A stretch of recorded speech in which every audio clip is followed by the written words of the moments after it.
বাচ্চাদের ড্রেস বানাতে আমি বরাবরের মতোই অনেক পছন্দ করি। আর এই সুন্দর বেবি ড্রেসটি আমার এক প্রতিবেশী আন্টি অর্ডার করছিল ওনার ভাইয়ের মেয়ের জন্য। আসলে গিফট দেওয়া বা নেওয়া ২ টাই কিন্তু অনেক ভাল লাগে। আর আমার বিশেষ করে গিফটের জিনিসগুলা তৈরি করতে আরো বেশি ভাল লাগে।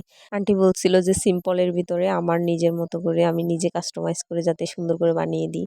সো উনার কথা রাখার জন্যই সুন্দর করে বানানোর চেষ্টা করলাম। এই যে ফুল ভিডিওর ভিতরে আপনি দেখতে পারবেন যে আমি ড্রেসটা কিভাবে তৈরি করি। এই সুন্দর একটা সূর্যমুখী ফুলের ডিজাইন দিয়েছি। সুন্দর করে একটা সূর্যমুখী ফুল করে দিছি। আসলে যারা কাজ করে বা যারা কাজ করতে চায় তারা কিন্তু অনেকে অনেক কিছু জানে না আমার মতো। শুরু থেকে অনেক কিছু শিখতে হয়, অনেক কিছু বুঝতে হয়।